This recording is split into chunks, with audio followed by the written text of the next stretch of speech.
I don't know if anybody can actually see me or not, because on my screen here, I can't see myself. You'll have to let me know if you can hear me and see me, because I'm just looking at a blank screen here.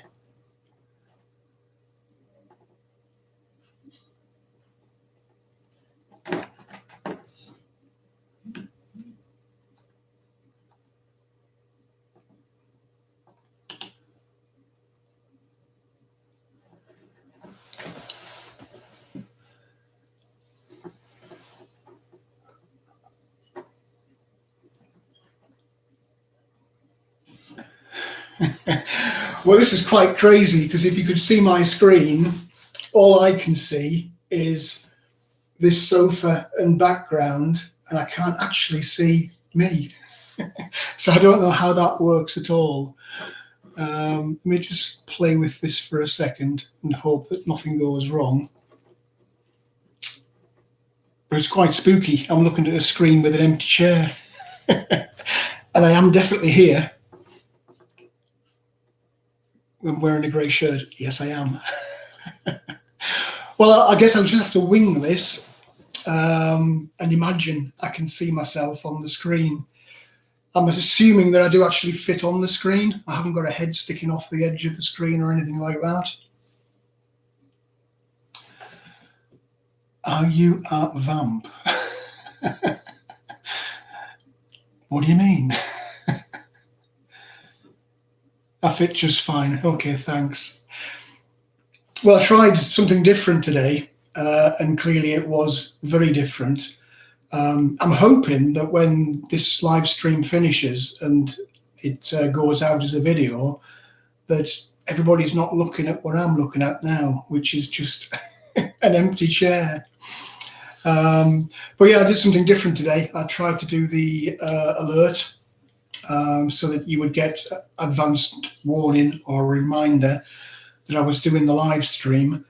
And clearly I've done something that I shouldn't have done, or I've missed out something. And it's just took a picture of the chair rather than actually having the live webcam on. Just bear with me 1 second while I just make sure that it's not the camera.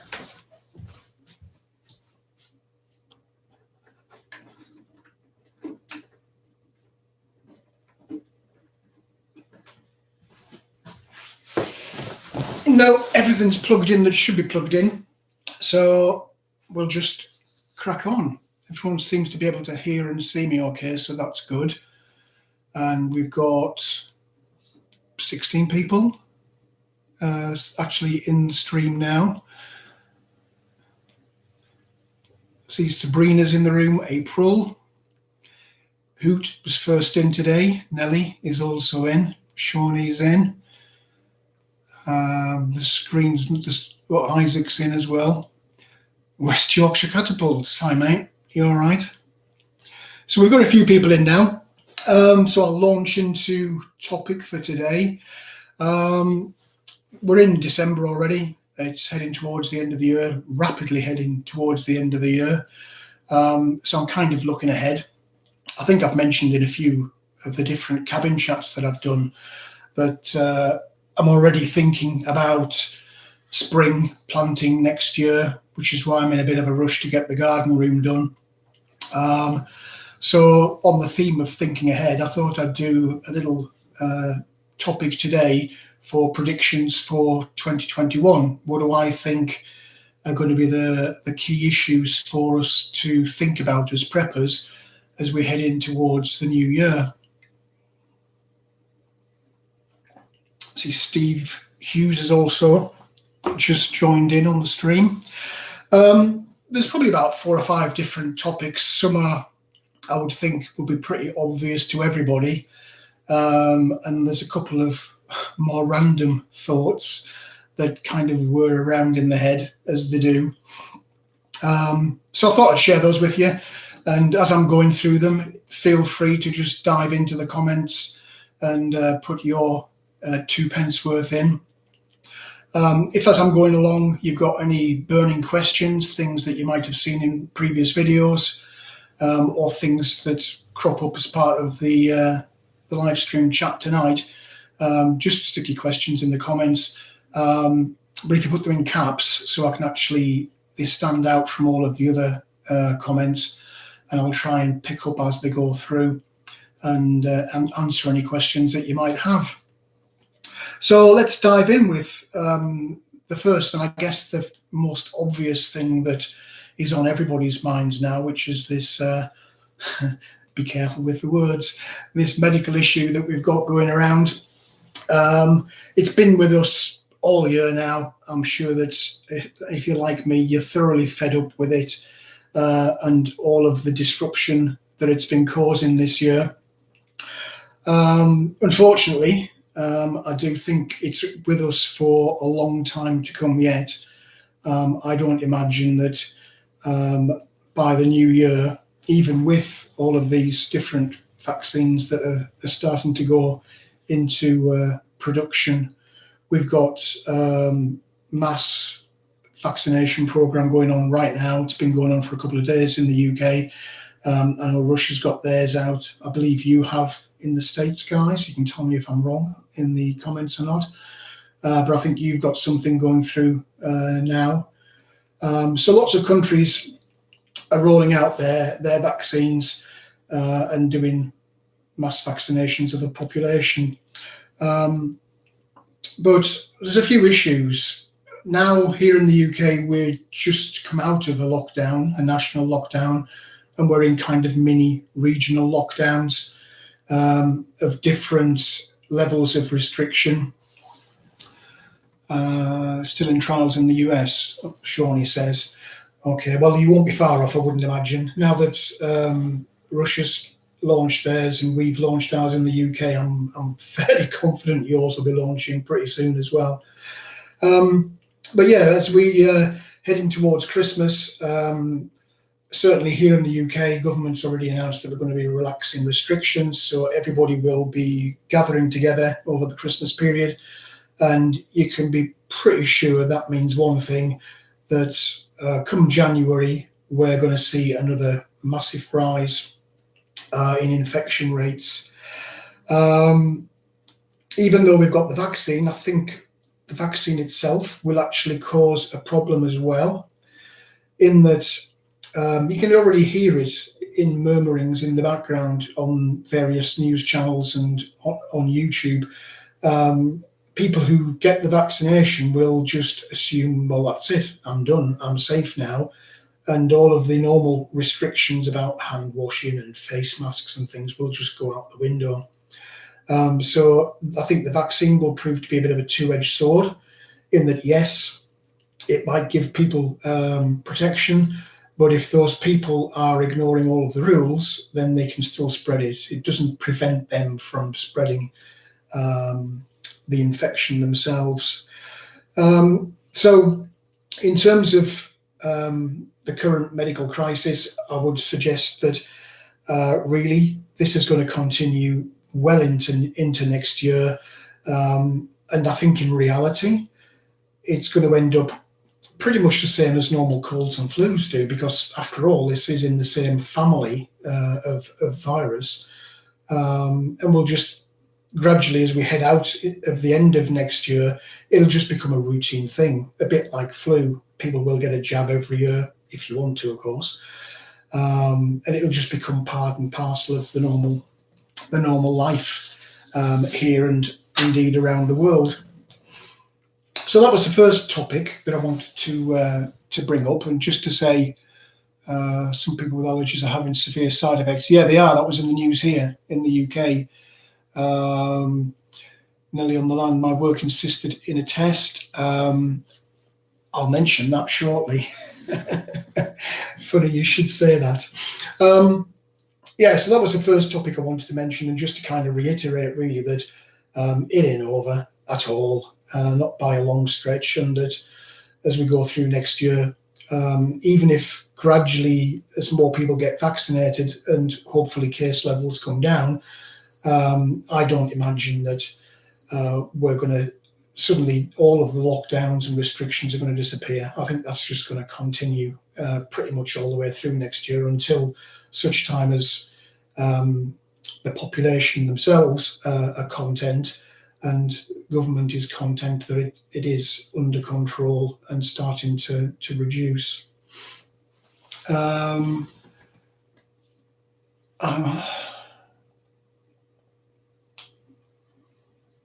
You're off work and enjoying crop chopping trees. I might be doing some of that shortly because I do need some wood.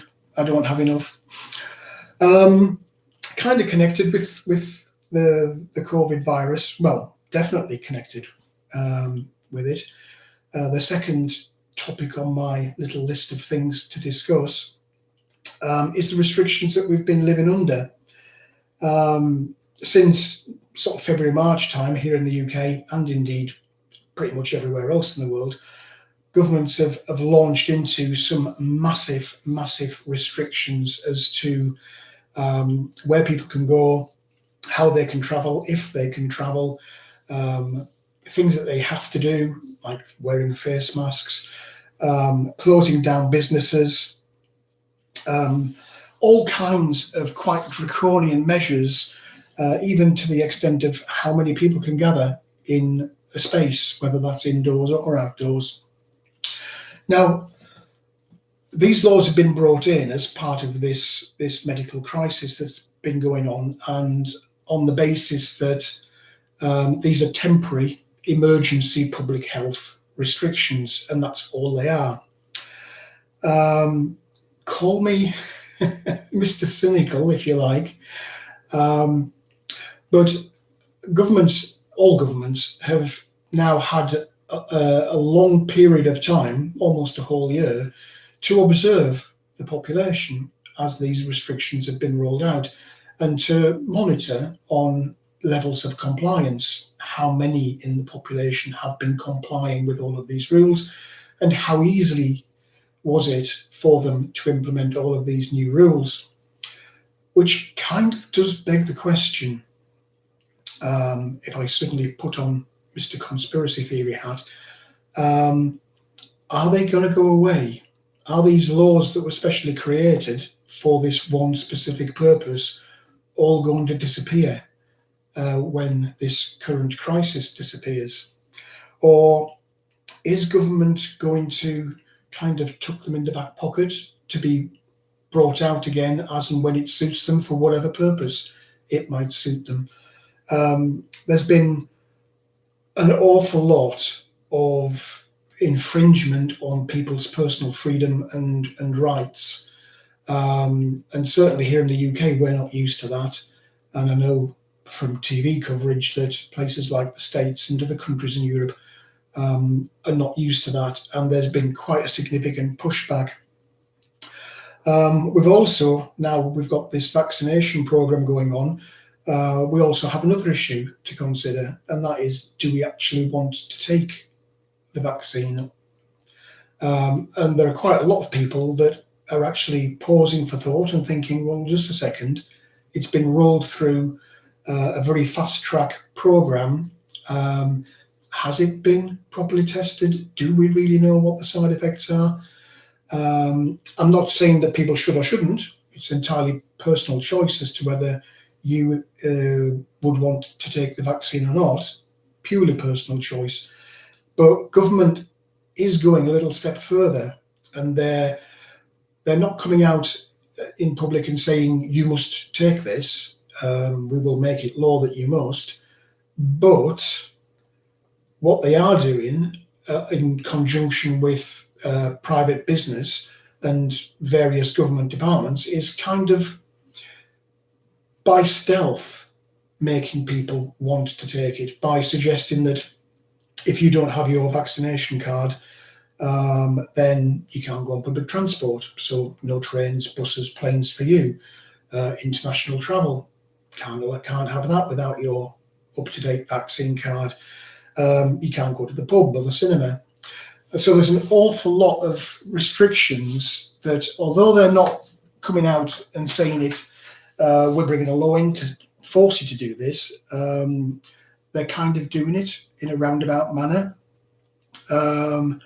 So with that in mind, it's kind of more important, I think, for people to really pay attention to what government is and isn't doing. particularly around the issues of civil liberties, freedoms to do what you would normally be doing. There is quite a bit of social unrest in lots of countries around the world about this, being forced to have ever extending periods of lockdown. I suspect that when the vaccination programs roll out properly, there'll also be a lot of pushback on that as well. Just have a quick look at the comments. Nellie's not noticed the restrictions because she lives like a hermit and doesn't think the vaccine's tested enough. Shawnee's in no hurry either to take the vaccine. Sean, yeah, that's pretty much what I was just saying. It seems like it will be indirectly mandatory. Personally, I am a little bit concerned at the speed that this has suddenly been produced, and I am not entirely convinced that all of the potential side effects are known. So I'm in no rush. If I suddenly need to travel somewhere, say I had to fly somewhere overseas to visit someone, then yes, I probably would end up. If it was mandatory to get on a plane, then I probably would. Hoot owl holler. That is actually the very first, it's a super chat, I think you call them. So that's my very first one. So thank you very, very much for that. And thanks for continuing to watch the videos, because I know you've been here from pretty much day one. And on that topic of past videos and when was day one, I'll be on the land as usual tomorrow, and I'll be doing a little cabin chat on the topic of the channel and how long it's been running. I'm digressing there a little bit. So yeah, we have seen quite a bit of unrest with people not wanting to continue to have these lockdowns. We've seen a little bit more unrest with people who are concerned if this vaccine program suddenly does become mandatory. So it is something to keep an eye on, and certainly keep an eye on the new laws that were allegedly passed just for this crisis and would be removed immediately once this crisis passed. It's going to be interesting to see if that actually does happen and these laws are repealed. Paul Oakes, food prices are getting crazy, supply chain's not good. You're absolutely right. And that is one of the themes or one of the topics for the chat tonight. The two things I just covered, directly connected, the infection or the medical crisis itself and the subsequent restrictions. If anybody does have comments on those, please do throw them into the chat. And if you have any additional concerns that I perhaps don't raise as we go along, again, throw those in the chat, because the idea behind any of the videos I do, and most certainly with the live chat, is to get this kind of community conversation going. We can all learn things from each other. As I often say in my videos, the purpose of me showing you what I'm doing is to give you ideas, but also to show what mistakes I make along the way so that you don't have to. Very similar thing in the chat. We can all exchange views and ideas, and I'll guarantee, because it happens in the videos, stuff randomly pops up that wasn't even the theme of the video, but is very worthy of additional thought. So do feel free to chuck everything in. Test and Trace. No, I don't use Test and Trace app at all on my phone. Shawnee, there's another, my second ever super chat. Thank you very much. It's quite humbling actually to see those pop up on screen. I never expected to see any of those at all. I also start getting prepared for Brexit. Somebody's been looking at my notes. Because I have got notes here. There are a fair few topics that I wanted to cover, and I didn't want to miss any of the salient points of them. We'll get to Brexit, Sean, shortly. The next one on the list, again, it might seem a bit of an obvious one because it has been all over the media for months now. And that's potential for economic crisis. I mean, to be fair, it's not about potential for a crisis. It's here already. We're actually living through an economic crisis right now.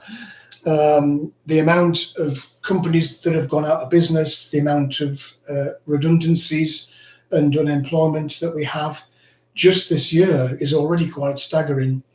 And governments have spent billions and billions on trying to prop up businesses, paying people to sit at home and not at work.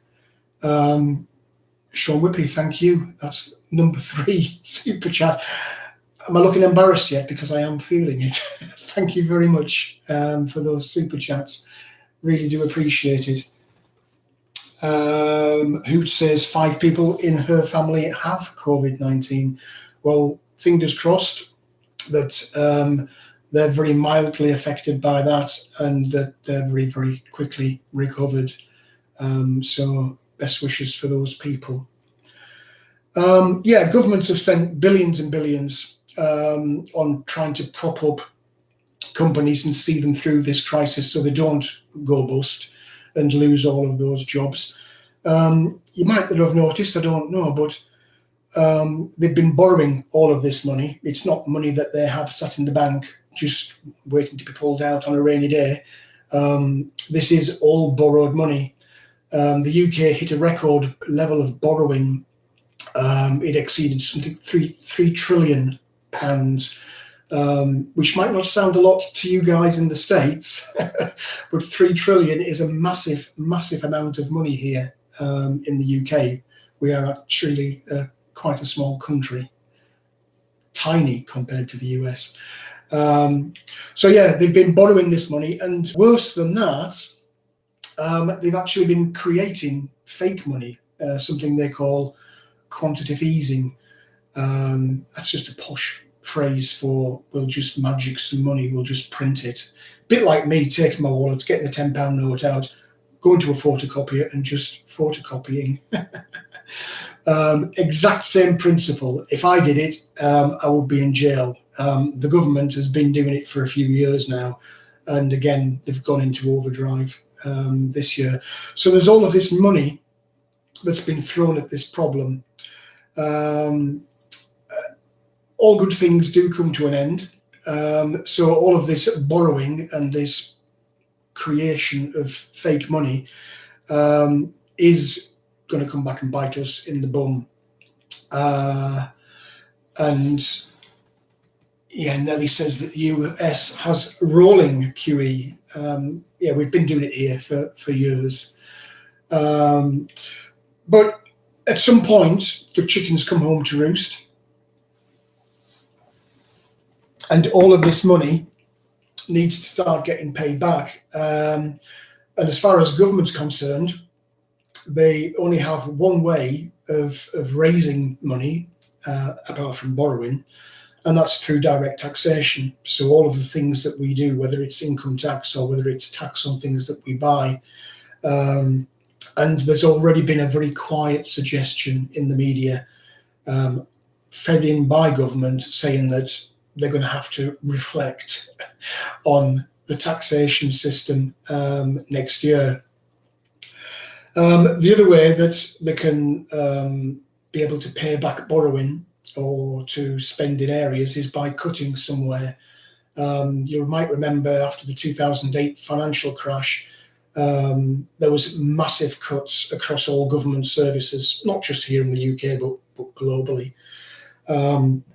So I would suggest that in 2021, we're going to see an awful lot more of that. We're going to see a lot of taxation for the people who are still in work. And we are going to start to see, for public sector workers, pay freezes and a cutback in spending on government services. So even if you're in work or not in work, in some way, shape or form, you are going to notice. If you're in work next year, then you're going to see taxes going up. and cuts in services. If you're out of work, then you're going to see cuts in services and potentially cuts in the welfare payments that you get. Now, despite all of the businesses that have gone under this year and the people who've been made unemployed this year, we are, or the government is, still contributing by way of payments for people who are temporarily put off the payroll, something we call furlough here in the UK. So businesses don't actually fire them, they just park them, and the government pays a percentage of the wage. That's due to come to an end in March next year, so I suspect we'll see another big spike in unemployment next year. And a lot of these businesses are just been kept ticking over by government intervention. With all of these people out of work next year, demand for services will go down, which means that demand for supply by businesses will drop. And I suspect that a lot of businesses that have just been kind of clinging on, they will fail. So we're not done yet with this job loss and business closures. So I think that's definitely going to continue into 2021. Lots of people going into massive debt now and unable to pay back their debts because they're out of work or because their business has gone bust. So there's going to be an awful lot more of that in 2021. And if you're in the fortunate position where you've not yet been affected, it's a good time now perhaps to start thinking about where you can make savings, cut back on spending so that you can put some money aside just in case, God forbid, anything happens to you next year. And if you've got secured debt such as house mortgages, I would urge people to take a look at those and try and pay off as much of that debt as they can. So if you do hit hard times, you can always make an arrangement to extend your borrowing rather than have the bank come and foreclose on you. Debt, secured debt, particularly on your house, that really is the first thing you want to always get rid of. Don't mind people coming and taking my car, but I wouldn't want them to come and take my house. So yeah, have a little look at that. Because of all these problems with loss of employment, businesses going bust, there's an awful lot more desperate people out there now. So I would highly suspect that crime is going to go through the roof next year as people look for alternative ways of gaining some kind of income. And I also suspect we'll see an element of social unrest next year as well, whether it's through the draconian laws that have been passed for this medical crisis not going away, whether it's the vaccination, or whether it's just people who are fed up, have been out of work and having no money.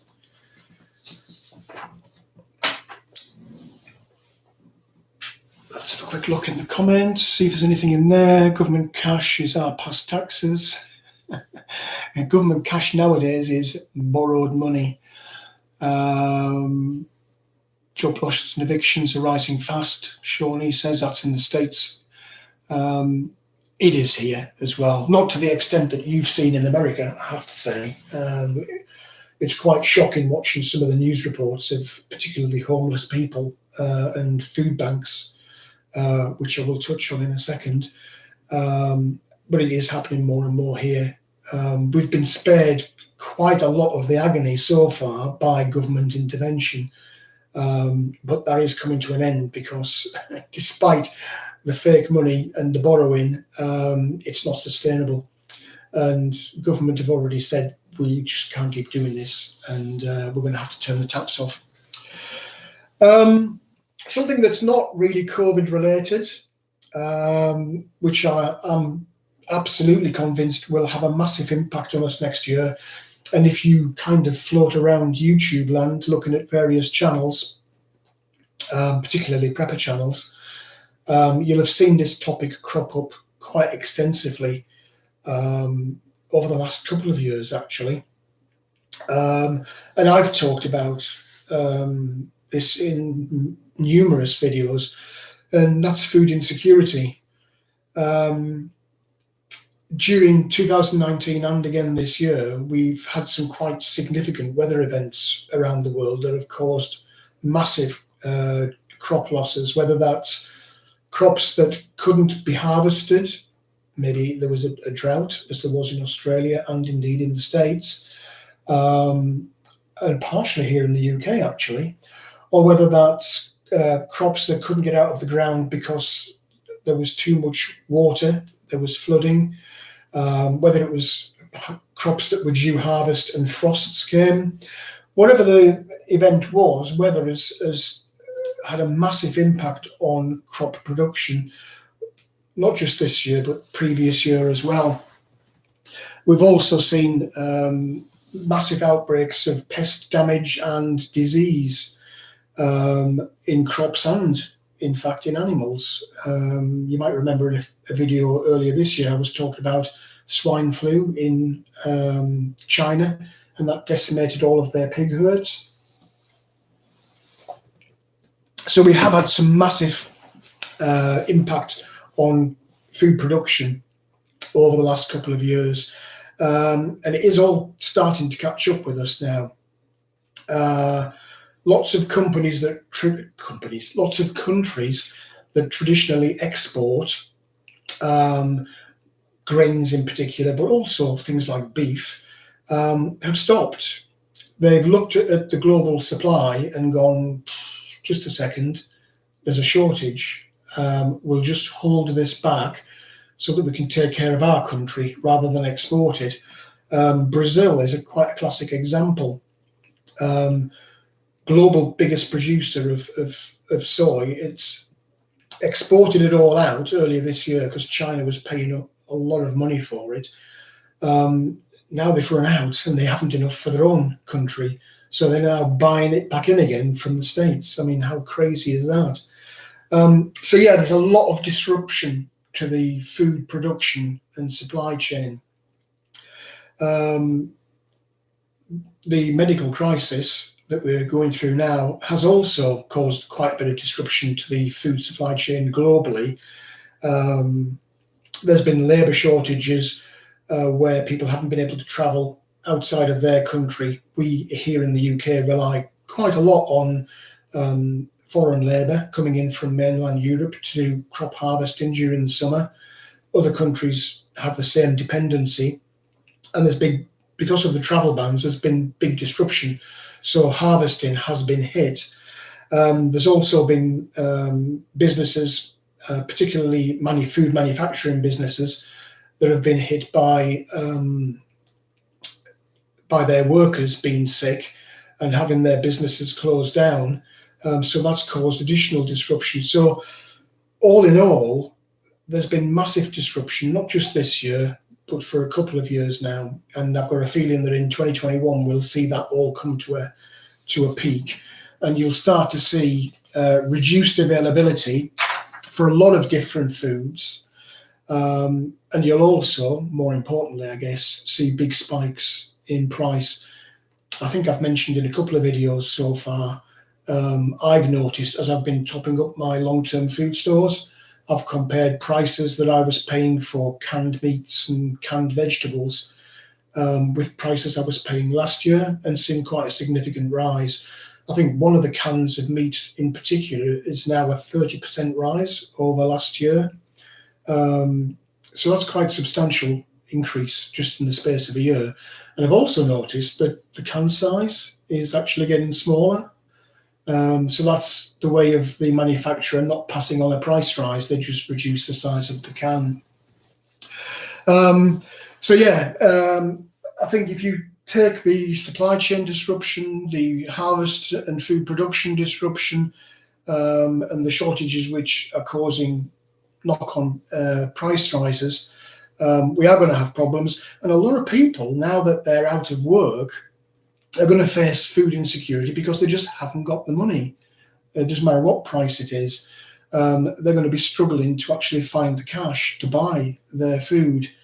We've seen already massive increases in food bank use here in the UK, and certainly I know in the US, looking at media reports out of the States, Huge increases there as well. I remember watching one program, and there was just miles, literally, of queuing cars of people waiting to get into this food bank. So yeah, food insecurity is definitely something that I think will be very high on the list of potential crises for next year. Let me just take another quick peek and see what everyone's chatting about. Everyone's chatting to each other.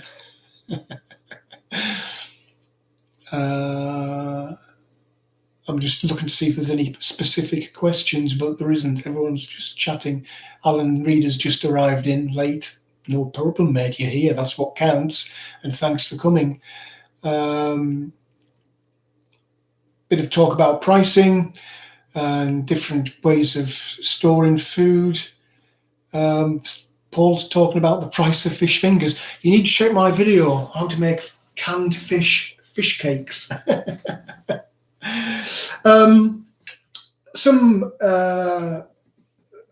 I guess the next topic is the bane of everyone's existence right now, particularly if you're in the States, and that's politics, but it's global politics.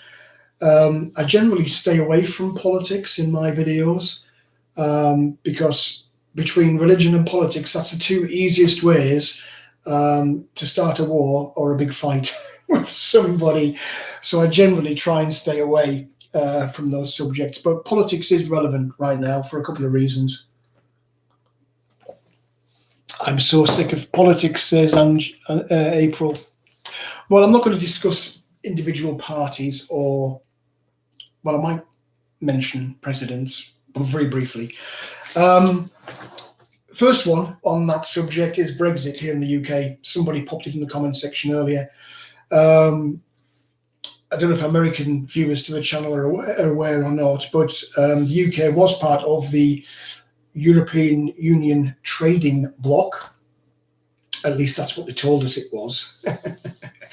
And after nearly 5 years, God, we're now due to leave at the end of this year. Now, this is a significant political change, and it'll also have significant social and economic impacts. How much disruption there will be when we do leave at the end of this year, nobody really knows right now, because we're still busy arguing over whether or not we're going to end up with a trade deal or not. I suspect not, but we'll see. But whether there is or there isn't a deal, there will be an impact. There will be an impact to the UK financially in terms of the cost of setting up new border control measures, because whether we do or we don't have a deal, we're still going to have to do that. And the various processes that were needed to do the import-export trading with the EU. If there's no deal, then we're going to get taxed. Stuff is going to cost more that we're bringing into the country or sending it out of the country. So there is a definite impact there. The whole Brexit thing for the last nearly 5 years now has been very divisive, socially and politically in the UK. And whatever the new relationship we end up having with the EU is, pretty much half the population isn't going to like it. And those who have always been opposed to the Brexit process, I suspect that they'll continue in their complaint, disruption, whatever you want to call it, as we go through next year. And there'll be a lot of people trying to reverse the decision, because they have done for the last 4 years. There'll definitely be people trying to score, settle, and gain political capital out of it, for sure. Whether there'll be kind of social unrest or not, I don't know. There will be an impact on food and other services coming from the EU, just by nature of the fact that we're no longer part of that trading bloc. There are lots of scare stories out there, and there's a lot of bad statistical information out there as well as to how much food in particular we import from the EU. But it's inevitable. There will be some kind of disruption. So it's well worth being prepared for that. One kind of thing which is related to Brexit, which has been bubbling away in the background, we're made up, for the benefit of the American viewers, we're made up of 4 countries. The United Kingdom is actually England, Ireland, Scotland, Wales. There's 4 distinct countries within the United Kingdom. And a couple of those actually didn't want to leave the EU. The percentage in favour of remaining in was actually slightly higher. Certainly it was over 50%. And that's been bubbling along in the background. There is a distinct possibility next year that Scotland in particular might seek to go through an independence referendum again. So the impact of Brexit might actually drag on for quite some time and cause some quite significant economic, financial and social disruption were any of the countries within the UK, such as Scotland, to suddenly vote for independence and leave the UK off the back of this Brexit decision. Politicians don't actually mind how much crap they get us into, so long as it suits their aim. And certainly there's a lot of politicians would be in favour of a gradual breakup of the UK. So again, it's something to think about. But Brexit, do be ready for that. There will be some disruption no matter what happens, deal or no deal. The other one is, I couldn't get away with not mentioning the US presidency, could I? But it's pretty similar to Brexit, which is why I bring it up. There is a massive amount of division, social and political division. And it's been manifest, really visible in this last election campaign. I suspect that might well rumble along as well. And if you're American viewers, you please do feel free to comment. Do you think that just because the election's over, that actually it ain't over and there's still going to be this social and political disruption? Let me know. I think that there could well be. The new president has a bit of a history when it comes to, how can we put this, giving away money. And in an economy that's already massively under stress, is creating more money and giving it away. Is that such a good idea? And he also has a bit of a history of foreign intervention to fulfill his political objective overseas. So we might, possible president, Nelly says.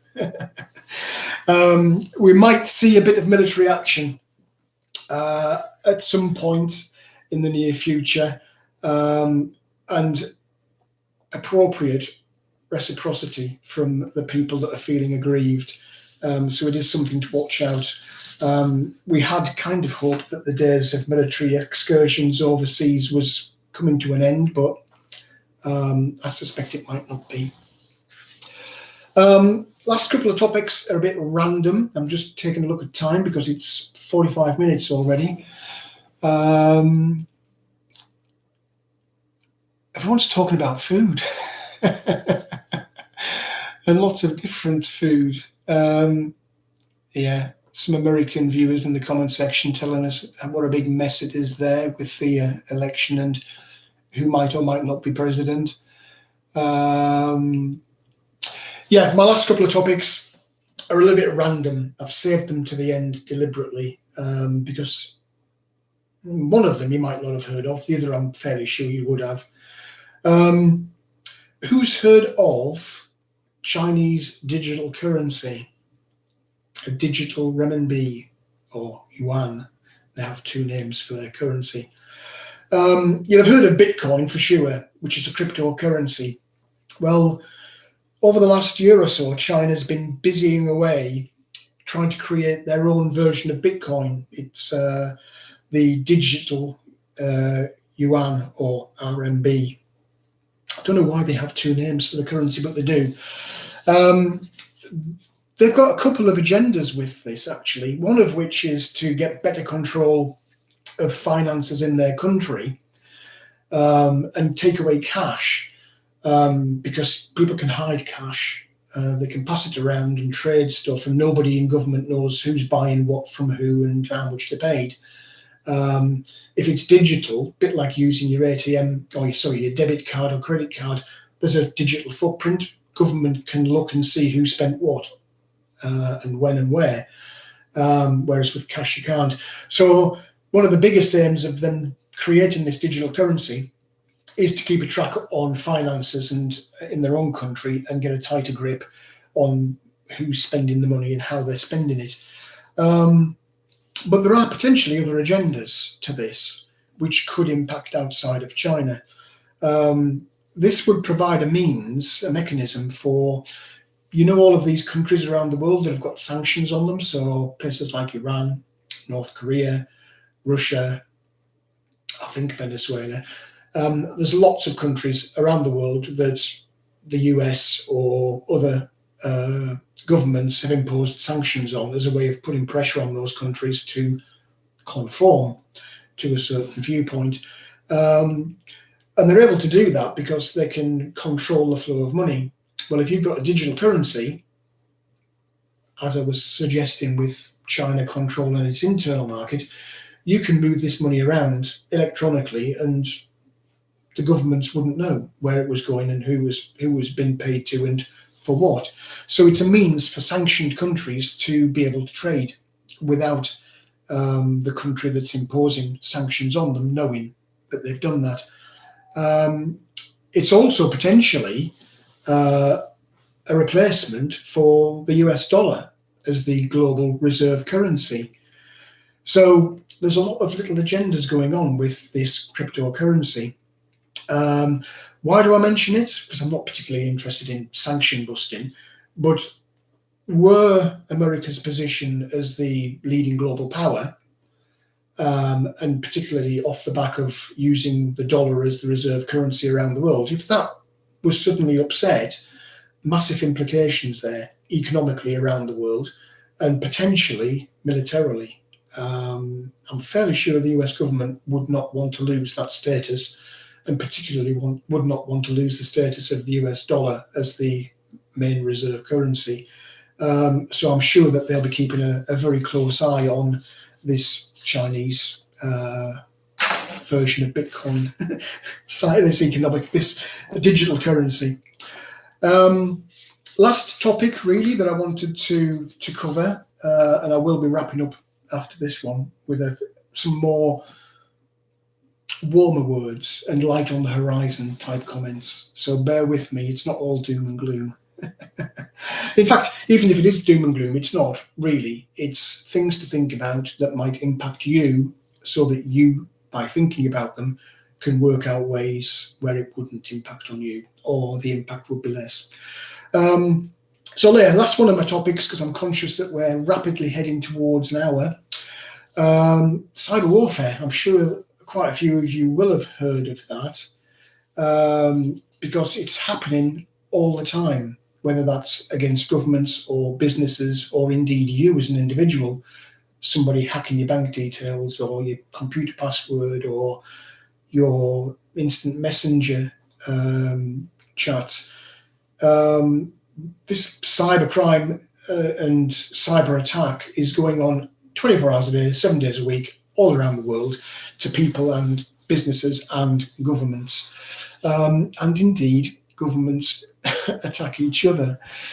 But it is a massive problem, and over recent years it's got into a bigger problem, and it's more sophisticated than ever.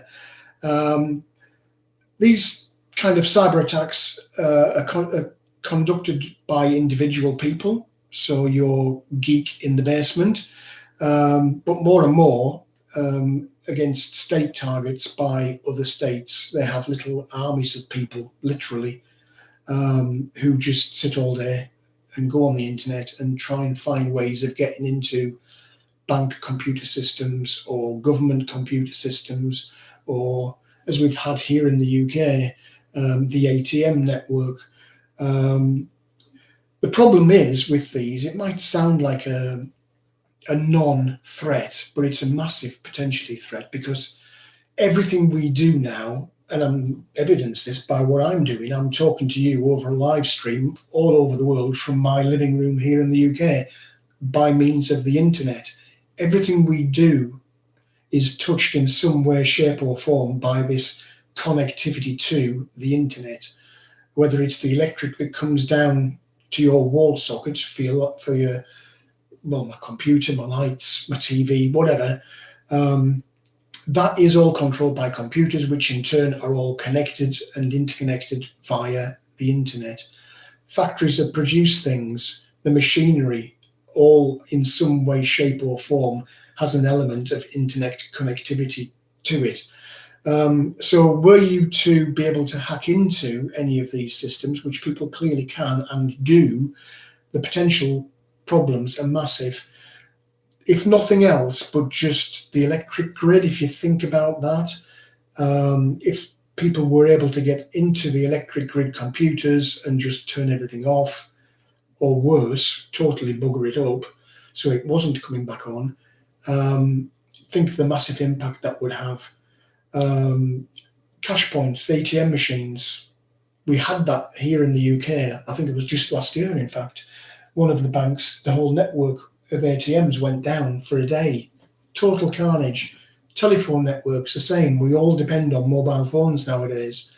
Take that out, even for a few hours, and it's carnage. So this cyber warfare is definitely a major potential crisis. And it just seems to be getting bigger and bigger and bigger. And more governments are now setting up branches of the military focusing purely on cyber. Now, they're not all sat in a room just waiting around for something to happen, I guarantee it. They are actively doing it themselves, which then brings about retaliatory action. So, if anything, the problem is getting worse by all of these alleged branches of the military that are here to defend us from cyber attack, because I guarantee you that might be one of their objectives, but their other more overriding objective is to attack other countries via cyber attacks. So I suspect it's not going to be long before one of the more rogue states, Korea, China, Russia, before they launch a successful attack. Because at the end of the day, you might think you know who it is, but it's extremely difficult to prove it. So there is a lot of anonymity involved in these cyber attacks. And unless you've got absolute concrete evidence, you're not going to suddenly start launching missiles at somebody that you think might have done it. Unless, of course, it's Saddam Hussein. So yeah, cyber warfare. I'm fairly convinced there'll be some big incident at some point next year. Kind of lights on the horizon, good news, whatever you want to call it. The good news is that at the moment, everything's working as it should. The lights are on, food is in the shops, Christmas is coming, so you can have your parties, the lockdown's been eased, so everything right now is okay. And the big benefit of that is that gives you still time to sort yourself out, and if you haven't been prepping, to get on with prepping. If you are prepping already, to take a look at where you might be lacking in some areas and do something about that, and to have a think about the coming year. Is there debt that you could pay down to give you less stress were you to lose your job? Are you able to cut back a little bit on unnecessary or luxury spending to save a little bit of money? Again, just in case something goes wrong and you've got a little cash reserve there to tide you over. The job situation next year is going to be massively tight because we've suddenly got a few extra million people all looking for a job. So whereas before, if you were out of work, and I've been there, it doesn't normally take you long to find something, particularly if you don't care what it is and you just want to pay the rent. You'll kind of do anything. And I have. I've washed cars for a living before, in between jobs, just to pay the rent. That's not quite the case this coming year, because there are so many people out of work now that competition is going to be fierce for even the more mundane and rubbishy job. Competition will be fierce. So take a little look now and just think about what you might want to prep, any holes you might want to fill, and what you can do to create a little safety buffer for you should things go wrong next year. Can you get a part-time job? Can your partner, if they're not working now, get a job just to boost your income, to give you the opportunity to pay off debt or to put money away? Are you in a position to get out of the cities and move into more rural areas and lessen your chances of being caught up in any of this social unrest nonsense that I'm pretty sure will come in some form next year, whether it's due to COVID or unemployment or draconian laws or the multitude of other reasons that it might pop along. Have you thought about growing your own food so you don't have to spend money on buying it? Or if you're already doing that, can you grow more food? I certainly will be in this coming year. Now I've experimented, I'll be going hell for leather next year to grow as much as I can. Can you get off your grid dependency? Does your electric for your lights have to come down that mains line, or can you go off grid, either partially or completely? Have a little think over this Christmas period as you kind of sit back, relax during the holidays, and you have a few beers. Have a little ponder about the year ahead, the potential problems we might be facing in the year ahead, and what you can do now to start to take steps to reduce your level of exposure to risk for next year. As I say in lots of my videos, time really does pass by quickly. It certainly does for me when I'm down on the land trying to do my jobs. But it's true, time does. But as I said, the good news is right now we have got time. Things are still relatively stable, so we do have time to become better prepared for whatever challenges we might face next year. So we'd be foolish really to miss this opportunity to get ready, just in case any of the things I've mentioned do actually become reality.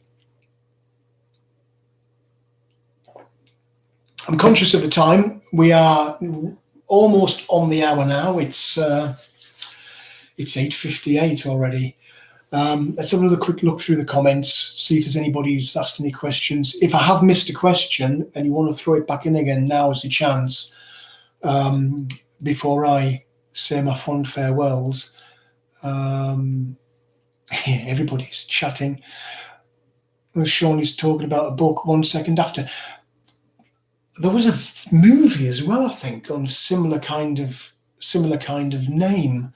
There was a YouTube video, in fact, as well, like a documentary style YouTube video with a very similar name on the subject of grid down. It is probably the number one prepper risk, actually, mains grid going down, because everything is dependent on electric, including the internet. I'll eat nettles before I become a barista. I'm guessing you're replying to somebody, Paul, that I missed. Well, guys, wherever you are and whatever you're doing, I hope you are all doing well. I hope that none of you have been too badly impacted by all of the nonsense that we've had this year. And do have a little think about potential problems that could come our way next year, and do a little bit of forward planning now to save you any unnecessary heartache. I do really appreciate everybody that's been viewing my videos, and more so, I really appreciate the people who have taken time out to sit with me for an hour of me just talking away on the live stream, because I really do appreciate it. I've only recently started doing live streams, and I still don't know what I'm doing, if the truth's told, with all of this technology. I'm still looking at my screen now and seeing the empty chair that I'm sitting in. There is no me on the screen. I have no clue what that's about. And I'm praying the video is not like that once I get off the live stream and take a look. I'm hoping I do see me sitting there, because that would be a really boring video to watch on replay, an empty chair with a voiceover. So yeah, thanks for taking the time to watch the videos. Thanks for your time for looking at the live stream. Thank you also again to the people who threw in the super chats tonight, my very first ones, and I am humbled by that, and I really do appreciate it. I will be down on the line tomorrow, so that at some point tomorrow there will be another video. The weather has been crappy again this week, and indeed today I looked at the CCTV in the cabin and had snow. Thankfully, it's too wet to settle, so I know that I'm not going to have snow in the morning, but it is definitely going to be wet. But we'll see what we can get done. I will be doing a little cabin chat in there tomorrow, because there is one particular topic I did want to mention in the cabin chat tomorrow. So thank you very much for your time today. It is now over the hour, so I'm going to sign off. Wish you all the very best. Do stay safe, and if you're over in the States, you've got half the day left to go, so please do enjoy it. So thanks again for coming, and I'll see you on the next video or on the next live stream. Thanks, everybody. Have a great day.